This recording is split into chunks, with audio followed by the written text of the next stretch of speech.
Hi guys. So today I have beautiful guest with me, Lynn from Canada. Lynn, very welcome to the community. How are you today? I'm fine, thanks. And Greta, how are you? I'm good as well. I'm so Good. excited. I want to learn more about what we're gonna be talking about. So would you like to tell us more about what you do and listening skills is so, oh my gosh, we need to learn that from you. So the stage is yours. Well, thank you very much.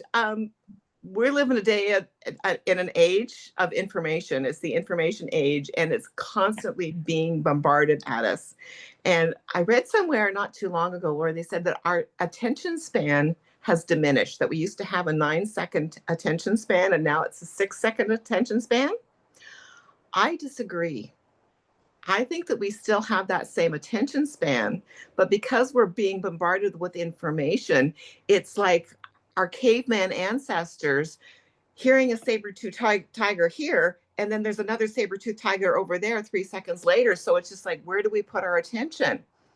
And not all the information that's coming at us is bad information, but it's disruptive. And a Mm, lot of the marketing strategies today are deliberately disruptive. Our attention, we're our attention is being demanded. It's not coerced, it's not seduced, it is demanded.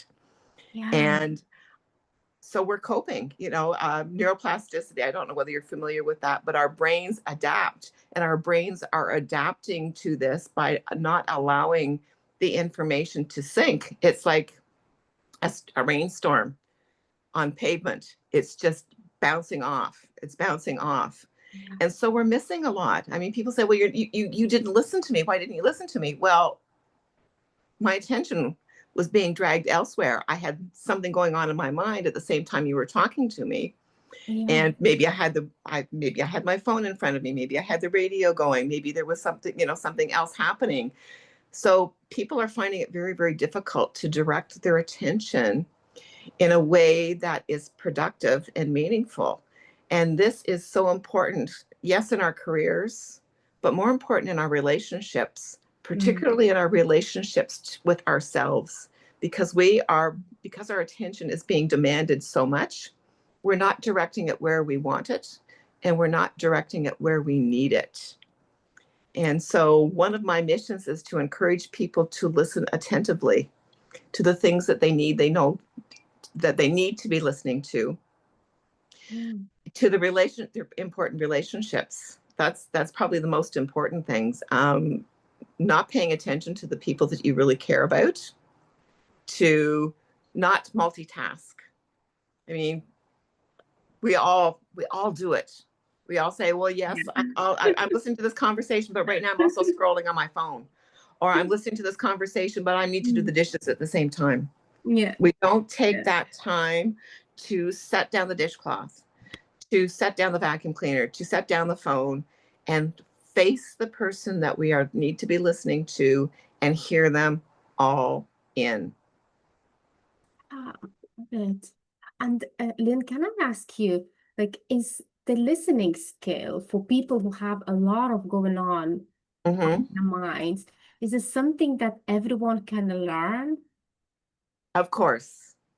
Of course. It's one of those, it's like singing. Some people have a better aptitude for singing than other people, but we all listen. We're just not listening as deeply as what we could be listening, because Yeah. there's it's um we never learn that we can stop and turn off some of the noises, some of the distractions, and really focus on what's important to us, Yeah. because we keep being bombarded. Why aren't you listening to me? Why what you need to be paying attention over here.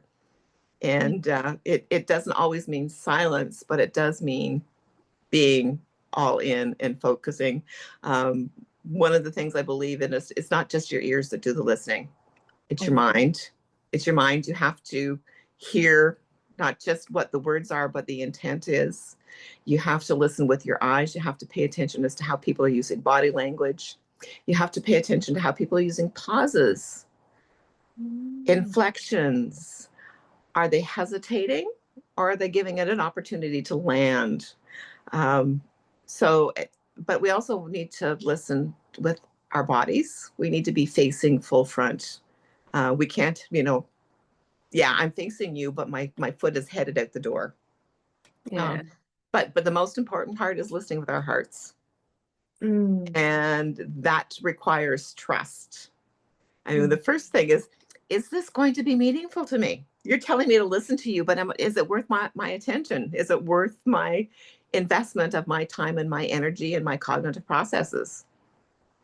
If I pay time and attention to you, am I missing out on something else that might be more valuable to me? Because we all are doing this juggling of weighing information. So we have to decide for ourselves what's really important to us. And I think that the most important thing is our personal relationships, Oh, our partners, our children, certainly in our work environments, our customers, our bosses. And instead of allowing things to distract us, to say, okay, yes, I'm going to take 5 minutes and just pay attention and not let anything else interfere with that, yeah. cone of silence from old Maxwell Smart. Yeah. This Yeah. is you and me. Yeah. Yeah. Yeah. And yeah, I even noticed socializing with my friends. It's like, oh, let's go out and let's do this. And I did this. And very few people just sit down and let's just talk. Let's just have a cup of tea, a glass of wine, turn off the radio, turn off turn off our devices and just talk and find out what's important, what's going on in your life, what's going on in your head, what's going on in your heart. We don't do that anymore. Mm. Yeah. Yeah, and we don't allow ourselves to be bored. That's another thing, is we are constantly looking for, it's just like, oh, this is quiet time, I need to do something. Yeah. Sometimes it's a good idea to just do nothing. Yeah. Yeah. And people probably just have to, because the mind is racing, they just have to do something. The scrolling, the media, social Mhm. media, the scroll everywhere. Well, and it's we all have our own definitions of success, but Mm. we're also doing this climb as to figure out what success means to me, and am I doing things to do that success? And we don't block in that quiet time to do nothing, Mm. where we get to listen, to say, okay, is this really important to me? Or do nothing with somebody else and say, okay, let's talk about what's cropping up in our hearts, what's cropping up in our minds, Mm. what do we think about when we don't have to think about, when we don't have to think. Yeah. I just recently discovered I love this in the morning. Just have a little look in the skies and just think nothing. Just the blue skies Oh, and just think nothing. It's just beautiful. Admire the beauty. And there's nothing. The mind is empty. It just relaxes somehow. It's strange. and did you set out to do that, or did just that would just like all of a sudden you discovered that this is just really lovely to be sitting here in this I quiet? just And discovered recently that it relaxes me, the sky, like just, mm-hmm, and there's nothing on your mind at all. It's just nothing at all. It's just wow. You just admire the beauty. mm-hmm. That's yeah. Yeah. How do you get into that, as like when you don't have anything on your mind and you are just yourself, and do you have a ritual, or you just able to? Well, fortunately, I live by myself. So I get to choose those times. It's really hard when you live with other people and are being bombarded with their needs and wants. And Mm. again, there's this culture. It's just like, well, somebody else is here, so I'm going to invade their space. So for people who live with other people, they need to say, okay, this is what I need to do for me. I Mhm. suggest you do the same thing for you, but I'm going to go in my bedroom, or I'm going to go for a walk, Mhm. and I'm just going to enjoy Mhm. walking. Walking is my big thing. Yeah. I used to live with my daughter, and she had a Malamute, and we would walk 5 kilometers every day through a park. And we didn't go on the main trails. We went up through the hills, and so Wow. it was a walking meditation. And my only distraction was with this dog Yeah. and whatever caught my fancy. So there was no, I don't listen to podcasts. I don't turn on my phone. I just connect with nature. And that was my sanity saver. That was what I did for me. And I was probably in the best shape I'd ever been in my whole life, was doing that, because we did hills and things and twists and turns. And Yeah. I would take my phone out to take photographs. A Oh, flower here, you know, love it. squirrel there, those kinds of things. So Yeah. yeah, and Yeah. even then it was just like, why is this attracting me? Why do I want to photograph? Why do I want to hold this memory for me? Those kinds of things. Mhm. Yeah. Yeah. It's just beautiful to connect this way with nature. Yes. Yes. Um, And you can do it. I was crazy. I was at a party a few weeks ago, and it was a lovely saltwater pool, and it was mhm. warm temperature. And a lot of old people don't like getting into bathing suits, but this old person does. And they had a pool noodles. So I tuck a pool noodle underneath my neck and just floated. And they had some beautiful trees above, and it was just at sunset. And so this clouds were pink from the sunset. And when I tucked my head back into the water, I couldn't hear the party. I couldn't hear, there was just this murmur in the background, but it wasn't intrusive. It was just kind of there. And I just laid back, and it was just like, oh, I found my bliss in this middle of this party chaos. It was wonderful. So, It's so everywhere you can find with it, with yes. intention. Yeah, it's amazing. And Lynn, how did you learn to listen? How did you, yeah, that is Well, art. okay. So part of it is I've got an inner talent to be a listener. I'm an INTP, which is an introverted thinking, um, yeah, introverted, intuitive thinking perspective or prospector. So that means that I I don't require, as an introvert, I don't require excitement to charge my batteries. I prefer the quiet. I'm an intuitive, so I don't need to process external information. I kind of feel from my gut. I'm a thinker, is that I'm an observer, and I do analyze information. I'm a very analytical. And then the prospector part means that I don't have a judgmental bone in my body. When I do the assessments, like, I get zero on judgment. I just get, so my innate ability is listening. Wow. But that ability got honed when I worked in shelters for abused women and their children. I was a frontline social service worker for most of my career, and I Mhm. had a reputation for dealing with the odd ones, the ones that other people couldn't handle for whatever reason. It Yeah. wasn't necessarily behavioral issues, that there was just, they didn't just click. But because I don't have this judgment, I could see them for how they were, and I could listen for what they needed, and we clicked. So I had great success. But I also worked in a sexual behavior clinic at a medium security prison here in Ontario. So I got here to hear a whole bunch of other stories. So I worked with victims for most of my career, but I also work with perpetrators. And I learned that those stories are often the same. That when people, and a lot of the victims and a lot of the perpetrators all came from, you know, violent family situations. And the big thing that I've learned is that most of them, you learn one of two roles. You're either the victim of the perpetrator, and if you're no longer the victim, then your only other role is the perpetrator. So yeah, Yeah. when I went back to working in the shelters, I had that story and that perspective to take with Yeah. me, because I listened, because I was, I wasn't, I got a lot of flack from some of the people that I work with, like, why would you want to do that kind of work? And it's just like, Yeah. if a good feminist doesn't do this work, who's going to do it? We can't. These are souls. These are mothers' sons. These are, some of them are mothers' daughters too. But Yeah.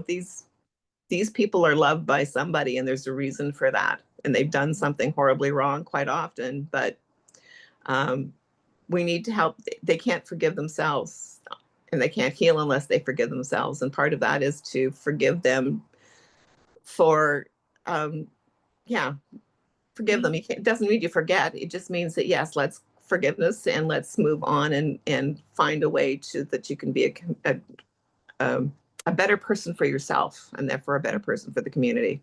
Yeah, I love your view, that non-judgmental view, because people tend to judge book by its cover, prison, and Mm-hmm. then you put a label and then that's it. But I love the way you said, they loved by someone else and they loved someone else and they human and things happen. Mm-hmm. And this is beautiful, that not to have that judgment. Were you always like this, Lynn, where you don't have judgment, or you had to learn that? Actually, I think it's part of my innate ability, but again, it's something that I've appreciated about myself because it allows Mm, me to be open and aware and see things that other people don't see. Because when you've got judgment is a wall, yeah, yeah, and you can't. It is hard to see through, and it's hard to feel through that wall. yeah. That's true. And it's so amazing as well for other person who is actually talking and sharing experience, say with you, that finally, because they feel that someone is actually listening and Mm-hmm. understanding. It's, you probably sense that feeling, how they feel and how they open up. Yes, and it's rather interesting. I can meet people in my living room that I've met online and had very brief conversations, but you Wow. can't get into any depth online. It's all Yeah. typing, and but Yeah. when they have the experience with me, it's just like I've never told anybody this before. I didn't know I could talk this much in a conversation. Mm, I totally forgotten about those things. These are the kinds of responses I get when I have my listening sessions. yeah. And I know that people do feel heard, and I hope they feel valued, because Yeah. I do. It's not just not judging, but liking people Yeah. and helping them see that what their little quirks are probably the thing that makes them more valuable. My big philosophy is everybody's a diamond. I love that. Everybody's a diamond, and we see different parts of a diamond depending on what setting it's in, what kind of lights around them. But Mhm. we have these manufactured man-made diamonds now too. And do you know how you tell the difference between a man-made diamond and a real diamond? A real diamond has flaws. A Oh, man-made diamond has no flaws. A manufactured diamond can be brilliant and have different facets, but it's not as valuable as the one that was hardened by time and pressure. And we've always been all been part of our brilliance comes from the time yeah, and pressure that we spent on this earth. yeah, yeah. And so that's where the flaws are, that's where the cracks are. And that makes us real, is those cracks, those flaws.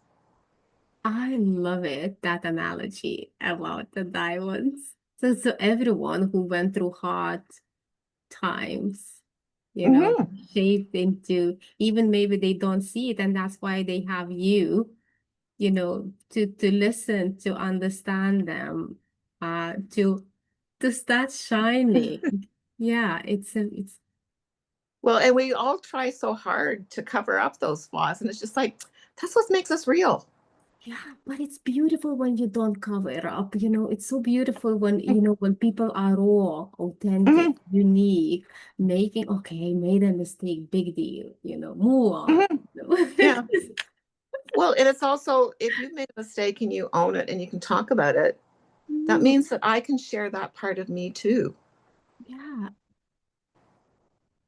yeah, exactly. And it's more relatable as well, Mhm. we're human. Yeah,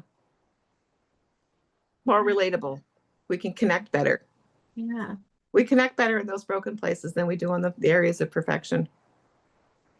yeah, It's like a floor. When shiny surface and shiny surface connect together, they just slide. yeah, Yeah, yeah. it takes that little bit of roughness just to make the Yeah, connection. yeah, yeah, absolutely. And then would you like to tell a little bit more, community, how you serve them? How can they get in touch? Is this online, the listening thing that you provide? if you don't mind, a little bit more to tell how Okay. everything works. Well, I have two programs. One is my listening program that if somebody feels the need to just talk, Mm. no agenda, no fixing, just do a deep dive into who they are. I offer those sessions. And if people want to learn how to listen more deeply, I use this wonderful new tool called podcasts, and I help them find podcasts that will align with their needs and their interests and give them the podcast to listen to, and then I can do the accountability process. Did you listen to this podcast? What did you get out of it? So we can talk about those things as well. So one is sometimes the listening thing can be a one of, it can be a series of, and the podcast listening program is something that depending on what they want to do, if they want to, a 6 week, 6 podcast session, or how, whatever, it's flexible. It's what their needs are. Yeah. So they Yeah. can reach me at my Gmail. The email is lynn.tetro@gmail.com. You can find me on Facebook, Lynn M. Tetro. You can find me on LinkedIn. And yeah, I guess that's it. This is great, guys. So do connect with Lynn. Lynn, and if you don't mind after this interview to leave your maybe links or your email Okay. in the comments, just Okay. if someone wants to get in touch with Yes. that you can supposed to connect with Lynn directly on the Facebook, right? Just Mm-hmm. message Lynn on the Yep. Facebook. And Yep. then the services that you offer, these are online services. And because you mentioned Yes, you yeah. do in person as well, no? In my community, I do offer In your in-person community. services. Yes. Yeah, yeah. Yeah, This I've had people travel to meet me, but is yeah. it's so good to have someone who truly can listen. Such a rare gift. You won't find now in this day and age. Everyone is so rushing. But it's a gift we can give. We all have that Mm, capacity to give, but we until we've received it, I don't think we really see the value in it. But just giving presence, just to hold somebody else's truth, not to manipulate it, not to change it, just to accept it. No judgment, no expectations, just let it be. It's such an important gift. oh, that's the biggest. And I can relate to this. No judgment, no expectations, nothing. It's the life is so much more fun. This, oh, I just love it. And yeah, it's amazing. And Lynn, just before we're gonna go, I like to ask that question whenever I remember, and now I remembered. So the first thought that's gonna come to your mind when I say next level and next level transformation, what is that thought when I say to you next level or next level transformation? What do you think? Well, a lot of people, when they think next level, they think up. I say go deep. Oh, Yes. Go deep into your heart, go deep into your mind, go deep into your soul. Find out what's in there, because chances are if you go deep enough, you're really going to surprise yourself. You go deep enough and it makes the elevation part so much easier. that's diamond, the raw and Yeah. unique. Yeah. Oh my gosh, Lynn, such a beauty and such a privilege to have you here in the community you are amazing for Oh, thank you. listening, for truly listening and hearing. It's such a, yeah, but I experience myself as such a rare, like, I don't know English way to say, but like it's so difficult for people to listen because everyone wants to speak, to say. Well, they Mm-hmm. kind of you look, but when you connect with a person, you kind of see where they are, as you said, eyes, listening Mm-hmm. with your eyes, and you can tell that, Yes. right? From the eyes. Yeah. Yes. It's just, yeah, it's amazing. I'm so grateful that you came to the community to talk about listening. Any final thoughts that you would like to share? Find somebody that you really care about.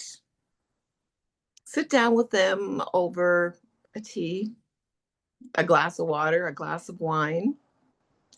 Ask them a couple questions and just listen. put a timer on for 15 minutes. See if you can do that. But I bet you that you'll be wanting to turn that timer off if you just listen all in and hold their truth for them. Yeah, and it's okay to be in silent if they just, they speak, and then they silent. Just keep that silent for them. Oh yes. Yes. No, silence. Don't try to feel like we're uncomfortable with silence. We keep thinking that, oh, this is my turn to talk. I need to fill in the gaps. But the best of relationships, whether it's your best friend, your partner, your kid, just sitting in silence means that you're together probably more than anything, any other activity that you could do. If you can sit in silence comfortably, that's old friendships. That's old friendship stuff is when you can do that. So yeah, practice, Yeah. honor those moments when they arise because they're rare and they're beautiful and we all need more of them. Yeah. Wow. Lynn, thank you so much. Thank you so much. This is such a beautiful conversation. I appreciate you. And guys, thank you so much for watching. Do get in touch with Lynn. Yes, And please. yeah, absolutely. Do get in touch. And Lynn gonna leave the links in the comments, so do check it out. And any questions, do ask Lynn in the comments or directly message Lynn. Lynn, thank you so much. Well, thank you, Ingrida. It's lovely meeting you. Love you. Just one sec, if you could hold on, I'm just gonna stop Okay. my video. Thanks, guys, for watching.